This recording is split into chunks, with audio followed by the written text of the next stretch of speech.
శ్రీమద్ భాగవతము తృతీయ స్కందంలో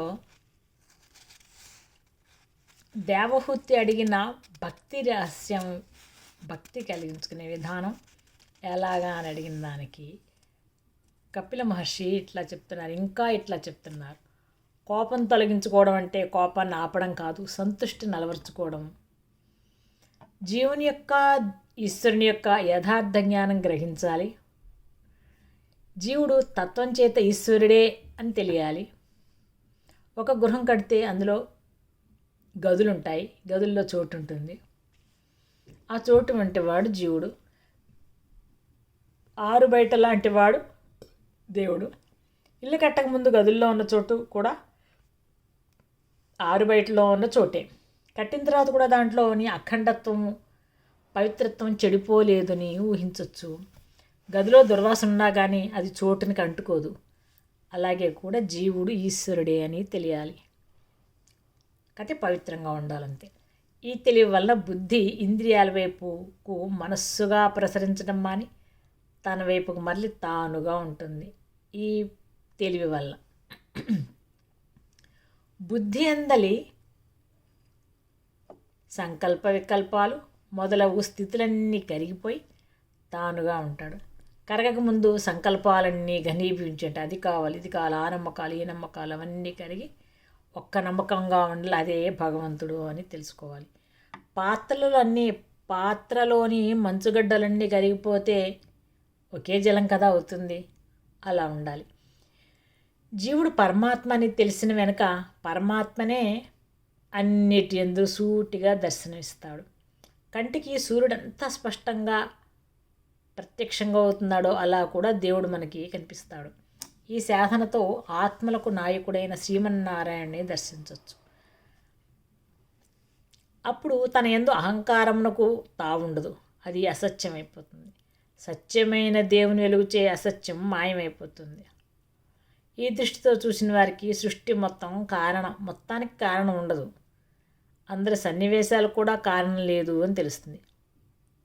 కార్యకారణాల వలె కనిపిస్తున్న అన్నీ కూడా ఒకదాని యందు ఒకటి భాగములై దర్శనమిస్తాయి.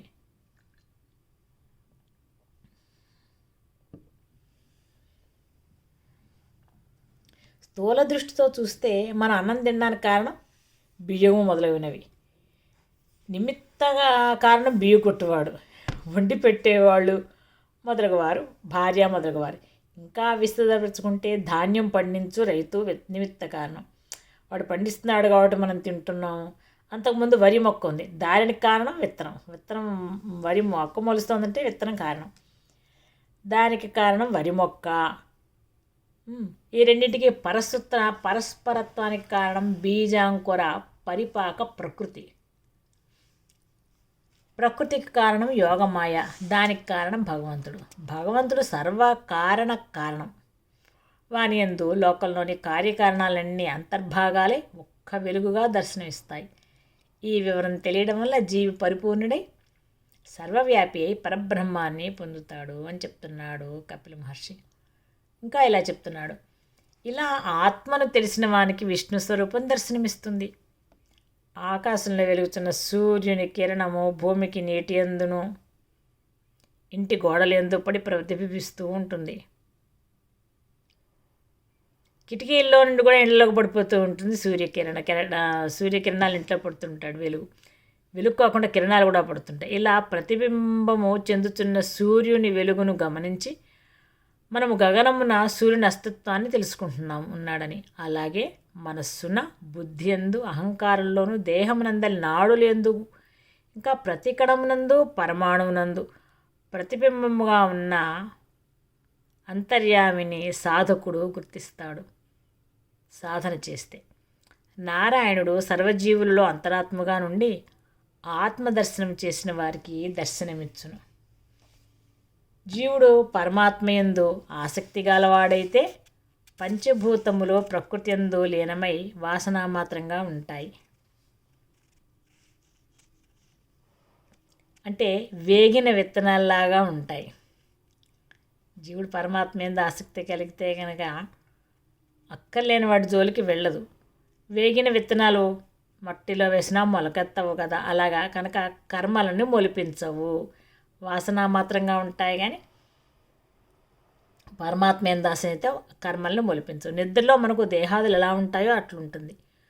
పురుషుడు మాత్రము తన యందు తాను మేల్కాంచి ఉండి ఇతరము చేత కప్పబడిన వాడే పరమాత్మను అనుభవిస్తూ ఉండును అని కపిలాచార్యుడు చెప్పాడు. అప్పుడు దేవహూతి ఇట్లా అడుగుతోంది, ఇంకా ఓ నిర్మలమూర్తి, నాకు ఒక్క సందేహం మిగిలింది. పృథివికి గంధగుణము సహజము, జలానికి రుచి పుట్టించు గుణము సహజము. ఈ జంటలకు అన్యోన్య సంబంధం ఉంది, అది అవినాభావము.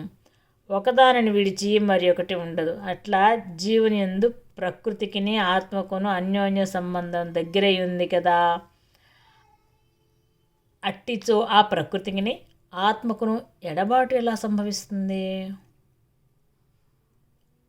ఈ తత్వశాస్త్రము మనస్సునకు విశదమైనంతనే ఒక్క మాటగా సంసార బంధము తొలగుట ఎట్లు సాధ్యము? ఇది అర్థమైపోయిన వెంటనే సంసార బంధం ఎలా ఒక్కసారిగా ఎలా పోతుంది? ఈ బంధాలు తొలగించుకున్నప్పుడు తొలగుతూ ఉంటాయి, మళ్ళా మనసు ప్రవర్తిస్తున్నప్పుడు వర్తిస్తూ ఉంటాయి. అలా కాక ఇవి తిరిగి పుట్టని విధంగా అవి చనిపోయినట్లు తొలగే మార్గమేది? సంసార జీవులకు బంధువులు చనిపోయినప్పుడు ఇక మనకి కనిపించరని గుండె రాయి చేసుకుంటూ ఉంటారు. అదేవిధంగా సంసార బంధాలు తొలగే మార్గమేది? ఇన్నిటినీ స్పష్టపడుతున్నట్టు వివరించి నన్ను దయతో చెప్పి రక్షించు. నీవు గణాల చేత కూడా సేవింపబడినంత గొప్పవాడవయ్యును, భక్తులను అనుసరించి నడిచి వస్తావు కనుక నాకు వివరించు.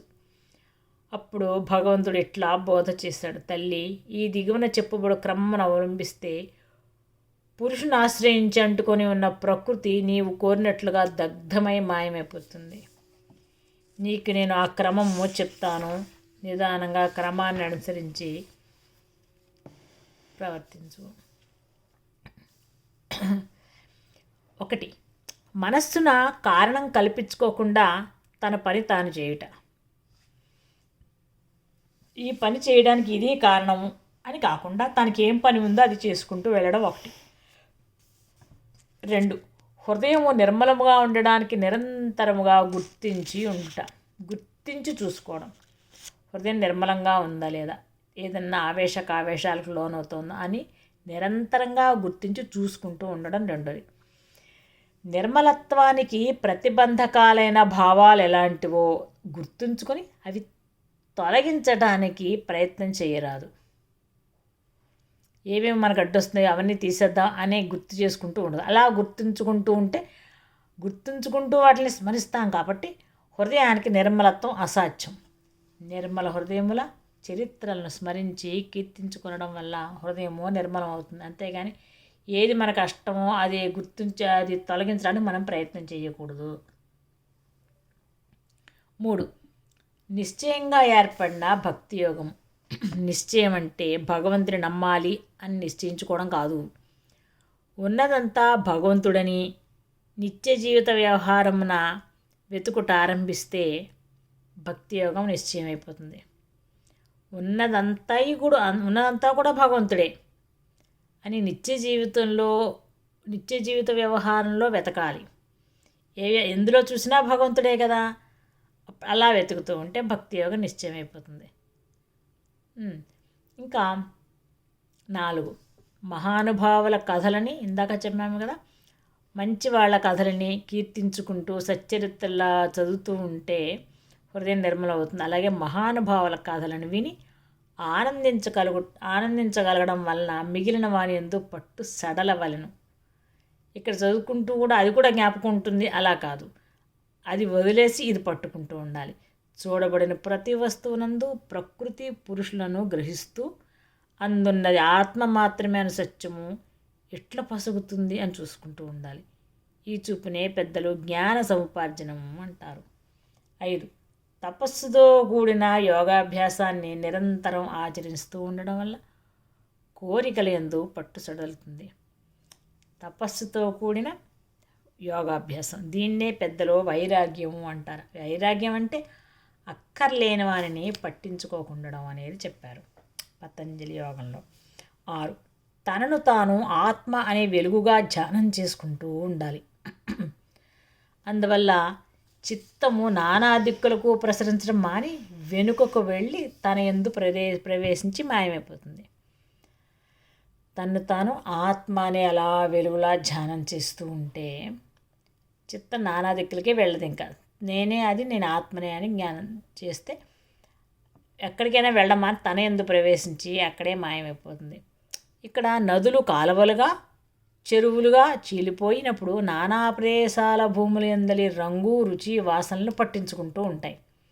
అన్ని చోట్ల విడిపోతే ఆ రంగు ఇవి వేరే వేరే వాసనలు వస్తాయి. అప్పుడు నదికి కాలువకు చెరువునకు దానిలోని బిందులో ముంచిన నీటికి వేరువేరుగా స్వతంత్రమైన అస్తిత్వం ఉంటూ ఉంటుంది. అలాగే వివిధ విషయాల్ని గుర్తి చేసిన ఆలోచనలలో ఒక్కొక్క దానికి వేరువేరుగా అస్తిత్వం ఉంటుంది. దాంతో తల వాచిపోతూ ఉంటుంది. వేరే వేరే ఆలోచనలు చేస్తుండగా వీళ్ళ సంగతి ఇది వాళ్ళ సంగతి ఇది అవన్నీ వాచిపోతుంటుంది. అలా కాక నది సముద్రం అన్న వైపు మరలి అందులో ప్రవేశిస్తే నది నీటికి కూడా సముద్రం యొక్క అస్తిత్వమే సిద్ధిస్తుంది. అంతా సముద్రం అయిపోతుంది. నది ఇంకా కనబడదు. సముద్రంలో కలిసిపోయింది కదా. అలా మనం వెళ్ళి పరమాత్మలో కలుస్తాం. అది అస్తిత్వం నది అస్తిత్వం మాయమైపోయింది. అలాగే ఆత్మధ్యాన యత్నంలో చిత్తము వెనకకు మరలి ఆత్మలో లీనమవుతుంది. ఈ స్థితిని పెద్దలు ఏకాగ్రత అంటారు. అరణిని మధించితే అగ్ని పుడుతుంది. మధిస్తూనే ఉంటే పుట్టిన అగ్ని అరణిని దహిస్తుంది. అట్లే నిరంతరము తత్వదర్శనము చేస్తూ యత్నమును జ్ఞానాన్ని పుట్టించుకుంటూ ఉంటే ప్రకృతి దగ్ధం అవుతుంది. ఈ అభ్యాసానికి మొదట ప్రకృతి ఎందుగల దోషాలు తెలియచుండుట అవుతూ ఉంటుంది. ఏమున్నాయో తెలుస్తుంటుంది. వారిని గమనించకుండా సాధన చేస్తే ప్రకృతి పురుషుని చేత విడవబడుతుంది. ఎంత మంచి పుష్పమాలను మనం ధరించి ఎంతకాలం సంతోషిస్తూ ఉన్నా కూడా అది వాడిపోయిన వెనుక మనకు తొలగించుకొని బుద్ధి పుడుతుంది కదా. మంచి దండ కట్టుకున్నాము, అది వాడిపోయాక తీసేద్దాం అనిపిస్తుంది కదా. అలాగే ప్రకృతి సుఖములతో అంతకు ముందు ఎంత సాంగత్యం ఉన్నా కూడా దాని దోషాలు తెలియటం మొదలైన వెనక క్రమంగా దాన్ని విడవడం సంభవిస్తుంది. ఇట్లు వివరించి కొంత విరామం ప్రకటించాడు కపిల మహర్షి. అప్పుడు మళ్ళా ఇంకొక సత్యాన్ని ఉపదేశించాడు. ప్రకృతిని విడవాలంటే చెప్పినంత మాత్రమున ప్రకృతి చెడ్డది అనుకోకూడదు. ప్రకృతిని విడిచిపెట్టాలి అంటే అది చెడ్డదనుకోకూడదు. క్షయరోగికి ఆరోగ్యం లభించాలంటే భార్యకు దూరంగా ఉండాలని చెప్తే భార్య దుష్టురాలు అని అర్థం కాదు. ప్రకృతికి కూడా భగవంతుని అందే లీలార్థం పుట్టింది కాబట్టి అది సహజంగా గొప్ప పుట్టుక కలది. దాని యందు ఒక మహిమా కలదు. తన యందు బద్ధుడైన పురుషుడు జీవుడుగా అజ్ఞానిగా ప్రవర్తించినను వాని కీడు కోరదు. అతడు పరమేశ్వరుడని అతని క్రీడ అయినయో దానికి తెలియను కనుక ప్రకృతి కలిగించే అజ్ఞానాది సంసార బంధాలు కొంచెం కూడా అశుభాలు కలిగించవు. అదే అలా సంభవం అని అనుకుంటావేమో విను. మానవుడు నిద్రలో కళ్ళు కంటాడు. అందు మహా ఆపదలు సంభవిస్తూ ఉంటాయి. కానీ మెలకువ వచ్చిన క్షణాన్నే ఆపదలన్నీ అసత్యాలవుతాయి. అటుపైన అవి వారిని ఏమీ చెయ్యవు. అలాగే సర్వశరీరాల్లో ఉన్న పురుషుడు పరమాత్మని తనకు నాథుడనియు ప్రకృతికి తెలియను కదా. కనుక దేహబద్ధుడైన జీవునిలోని అంతర్యామి పురుషుడు తన ప్రకృతిలో జరుగుతున్న కర్మలకు సాక్షిగా మాత్రం నిలబడి చూస్తూ ఉంటాడు. సాక్షి అంటే సాక్ష్యం చెప్పేవాడు కాదు, సాక్ష్య సంతకం పెట్టేవాడు కూడా కాదు. అక్షి అంటే కంటితో మాత్రము కూడినవాడు, సంబంధం లేక చూచువాడు అని అర్థం. దీన్ని బట్టి ఎవడెన్ని దురాచారాలు చేసినా భగవంతుని వైపునకు మేలుకొనిన క్షణం నుండి అవి వానివి కావవు అని తెలియాలి. ఎవడెన్ని దురాచారాలు చేసినా పాపముల కన్నా మించిన మహాపాపాలు చేసినను నా యందు అనన్య భక్తి కలిగితే వాడు సాధువనియే తెలుసుకోమని అతని పర్యవసానం నా రూపంతో చక్కగా నుండును అని గీతలో కృష్ణుడు చెప్పాడు. ఇలా చెప్పి కపిలాచార్యుడు మరి ఒక విశేషాన్ని కొంచెం ఆగి వివరిస్తున్నారు. జన్మమెత్తడం వల్ల కలుగు ప్రయోజనం ఎట్టుదో వివరిస్తాను వినుము. జీవుడు ఆధ్యాత్మనిష్ట గలవాడగు వరకు త్రిగుణాదులు తోడి ప్రకృతియు దేహము వానికి ఆధారములై పనిచేయును. ఇట్టి దేహ పరంపరలను సాధించి పెట్టుటకే జన్మలు.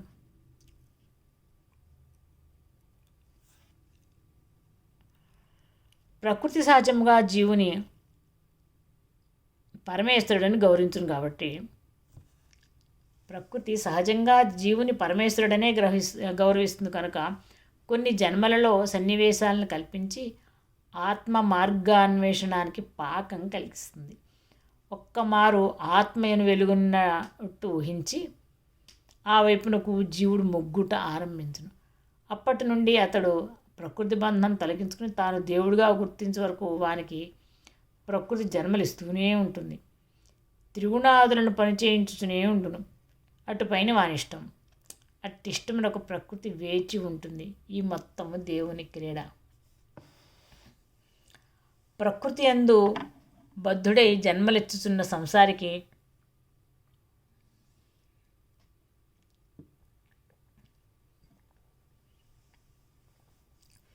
మొదట నా భక్తుల సాంగత్యం కలుగుతుంది. వారి ఉపదేశం అతని చెవులలో పనిచేసి తన బద్ధ జీవితమును కల నుండి మెలకు వస్తుంది. అనేక పర్యాయాలు ఇట్లు మెలకు వచ్చి వచ్చి విజ్ఞానం అబ్బుతుంది. దానితో అన్నిటి యందునూ వైరాగ్యం ఉదయిస్తుంది. నా అనుగ్రహానికి పాత్రుడవుతాడు. అట్టి మనస్సుతో కలిగిన పరిజ్ఞానం వలన సమస్త బంధాలు తొలగును. తన్ను గూర్చి తనకేమి వివరాలు గుర్తున్నాయో అవన్నీ సడలిపోతాయి. నా దివ్యమైన వెలుగు పొందుతాడు. దానిచే వెలిగించబడి తాను అదైపోతాడు. ఈ స్థితినే యోగీంద్రులు తమ హృదయములో గానము చేస్తూ ఉంటారు. చిన్న దీపము వెలుగుతుంటే దాని దగ్గరకు పెద్ద దీపం తీసుకొస్తే చిన్న వెలుగుపై పెద్ద వెలుగు పడును. తాను కూడా పెద్ద వెలుగే వెలుగును. ఈ స్థితిని యోగులు హృదయమునందు గానము చేయుట అంటే శ్వాసము ప్రణవముగా తానుగా ఉచ్చరించుచు వినుట. ఇటు ఉచ్చరించేవాడు గానం వినివాడు ఒక్కటి అని తెలుస్తుంది. దేని గూర్చైనా తనది అనే భావం కరిగిపోవాలి కనుక విలువైన వస్తువులపై సృష్టి కూడా మోక్షానికి ప్రతిబంధకమే. గొప్పతనం కూడా విఘ్నమే. యోగ సాధనలో లభించు అణిమ మొదలైన ఐశ్వర్యాలు కూడా మోక్షమునకు అంతరాయాలే కనుక వారిని లెక్క చేయక నా పాదముల యందు నిపుణతతో మనస్సున నిలపాలి. ఎట్లా నిలపగలిగిన వాడు మృత్యుదేవతను అపహసించి కూడా మోక్షం పొందుతాడు. అంటే దేహము విడవడానికి ముందే మోక్ష స్థితిని పొందును. అటుపైన దేహం తొలగినను తానుంటాడు. మృత్యు ఉండదు. మార్కండేయాదుల కథలో దీనికి అర్థవాదాలు. ఇలా పలికి కొంచెం విరామం ఇచ్చాడు కపిలుడు. తల్లి మనుపుత్రి, ఇటుపైన యోగ లక్షణ యొక్క విధానం వివరిస్తాను. ఎంత బుద్ధి బలము కలిగిన వారైనను యోగాభ్యాసము చేయుచుండనిదే మనస్సు నిర్మలం కాదు. నా పాదములను ధ్యానించుచు యోగమును అభ్యసించవలను. అష్టాంగ యోగమును అభ్యసించే క్రమము తెలుపుతాను వినుము అంటున్నారు. పతంజలి విన్నాక అష్టాంగ మార్గం మళ్ళా ఇక్కడ మనకి దొరుకుతుంది. ఈ మార్గం అవలంబింపదలిచినవాడు స్వధర్మమును ఆచరించుచూ ఉండవలను. వృత్తి, కుటుంబ పోషణము, బిడ్డలను ప్రయోజకులను చేయుట మాని యోగాభ్యాసం ఆరంభించేవారు యోగభ్రష్టులు. స్వధర్మాన్ని ఆచరిస్తూ యోగ జీవితంలోకి అడుగుపెట్టాలి. యోగ మార్గంలో ప్రవేశించాలి. శాస్త్రముల యందు నిషేధింపబడిన పనులు మానాలి. మనకు మంచి విషయాలు నచ్చు వరకును శాస్త్రమే కర్తవ్యం నిర్ణయించి పెట్టే సాధనము. మంచి విషయాలు నచ్చే వరకు శాస్త్రం ఇలా చేయాలని మనకి నిర్ణయిస్తుంది. 3. దైవికముగా లభించిన ధనాది సంపదల వలన సంతృష్టి చెందాలి. యోగ సాధనకును వృత్తులు చేయుట లోకహితార్థమే కానీ ఉదర పోషణార్థము కాదు. యోగ సాధనలో వృత్తులు చేయడం అనేది లోకహితార్థం, అంతేగాని మన పొట్ట మనం పోషించుకోవడానికే కాదు. కాబట్టి చేస్తున్న వృత్తి వల్ల లభించు జీతము మొదలగునవి తాను ఆర్జించుకున్నవి కాక దైవం ఇచ్చినవి అని తెలియాలి. చేస్తున్న వృత్తి వల్ల లభించే జీతం దైవం ఇచ్చింది అనుకోవాలి. జీవరాశుల ప్రవర్తనలు ఎచ్చటి నుంచి పుడుతున్నాయి? ఎవ్వనితో సర్వము నిండి ఉంది. నీ కర్తవ్యము నీ వృత్తియు నీ కచ్చటి నుండే ప్రసాదింపబడుతుంది. నీ కర్తవ్యముచే దానిని అర్చించి సిద్ధి పొందగలుగుతున్నావు అని భగవద్గీత చెప్తోంది. నీ వృత్తి ఉద్యోగాదులు వానిని ఇచ్చేవాడు అచ్చటి నుండే పుడుతున్నారు. నీ జీవితము మున్నగునవి కూడా దైవదత్తాలే కానీ నువ్వు ఆర్జించుకున్నవేం కాదు కదా.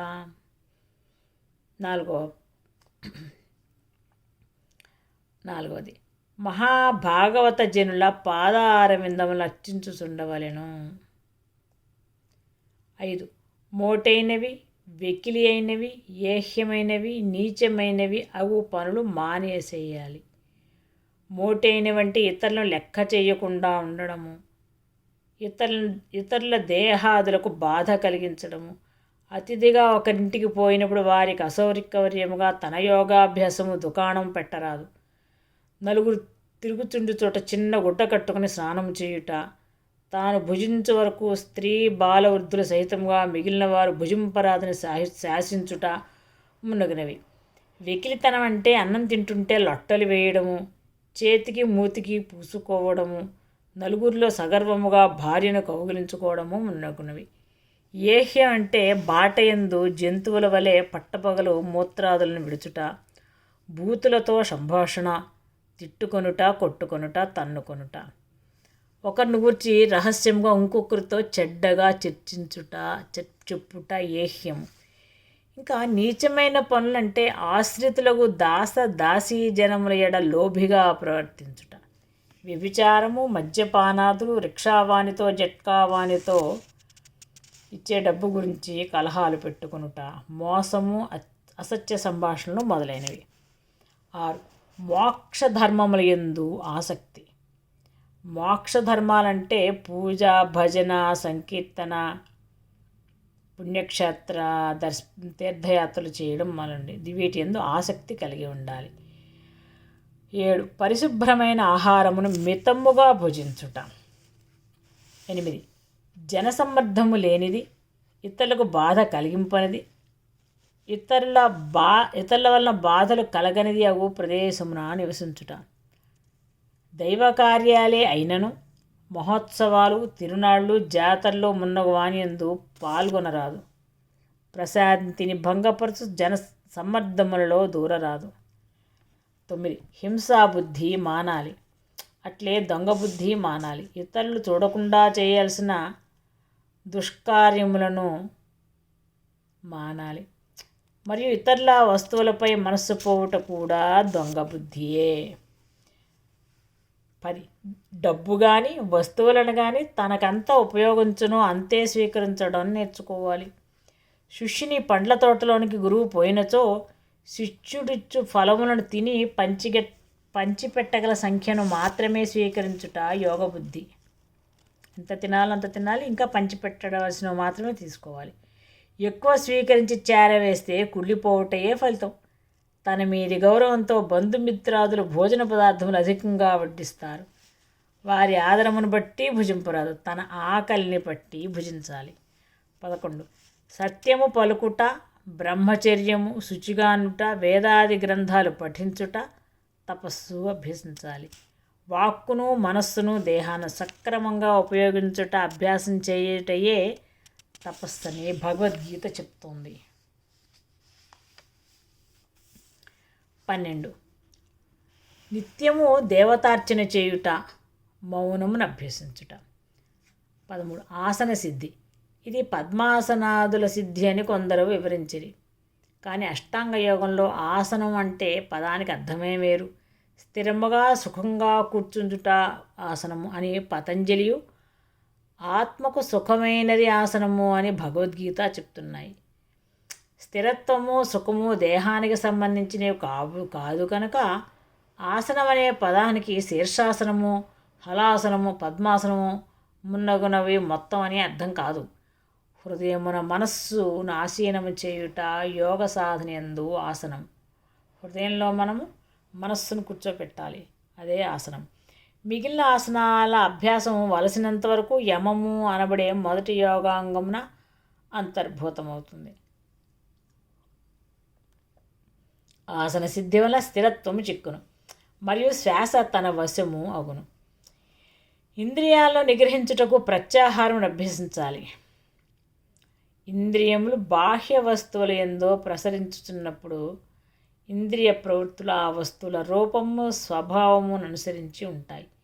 వానిని వెనల్కు మరల్చి వాని యందున్న ఆకారాలను మాయం చేయడానికే మనస్సులోనికి పిలుచుట. దాన్ని ప్రత్యాహారం అంటారు. మనస్సు అంటే ఏంటి అని హృదయమును ప్రశ్నించుకుంటుంటే ప్రత్యాహారం సిద్ధిస్తుంది. 15. దేహమున వెన్నెముకలో మూలాధారము మొదలగు స్థానాలున్నాయి. అందొక్కొక్క స్థానం నందలి హృదయమందలి మనస్సుతో సంబంధం ఏర్పరిచి ఒక్కొక్క స్థానం నందు హృదయమందలి మనసుతో సంబంధం ఏర్పరిచి ప్రవృత్తులను ధారణ చేయాలి.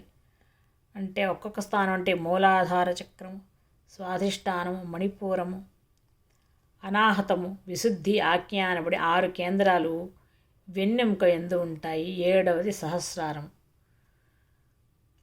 మూలాధారము మన దేహమందలి పృథ్వీతత్వానికి నిర్వహణ కేంద్రము. స్వాధిష్టానం వేడి పుట్టించడానికి, మణిపూరము జలసామ్యం నిలపడానికి, అనాహతము శ్వాసరూపమైన ప్రాణస్పందనకు కేంద్రము, విశుద్ధి ఆకాశానికి, శబ్దానికి, వాక్కుకు సంబంధాన్ని ఏర్పరిచే కేంద్రము, ఆజ్ఞ మనస్సునకు కేంద్రము, సహస్రారము పరబ్రహ్మ భావనకు కేంద్రము. సాధకుడు శ్వాసను గమనిస్తూ మనస్సును శ్వాస కేంద్రమైన హృదయమునకు పిలవాలి. ఇలా పిలుచుట నేర్చిన వెనుక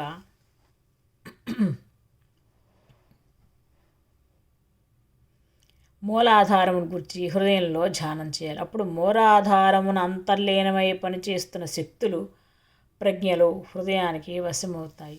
ఇట్లు ఒక్కొక్క కేంద్రాన్ని ధ్యానం చేస్తూ ఉంటే దేహమందలి శక్తులు, ప్రజ్ఞలు హృదయానికి వశమైపోతాయి. దానితో దేహమందలి పంచభూతాలు, మనస్సు పురుషుని వశమునందుంటాయి. ఇట్లు చేయుటను ధారణ లేక ప్రాణధారణ అంటారు. దీని కొరకై ప్రశాంతంగా, సుదీర్ఘంగా, సుకుమారంగా ఉచ్ఛ్వాస నిశ్వాసలు చేయటం అభ్యాసం చేయాలి. ఇదియే ప్రాణాయామం. 16. నారాయణుని అవతారముల దివ్య లీలా చరిత్రలను హృదయమున చూసుకుంటూ ఉండాలి. అది ధ్యానం అనబడుతుంది. దానితో మనస్సు ఏకాగ్రమవుతుంది. నారాయణునితో సమానమైన ఆకారము ధ్యానించాలి.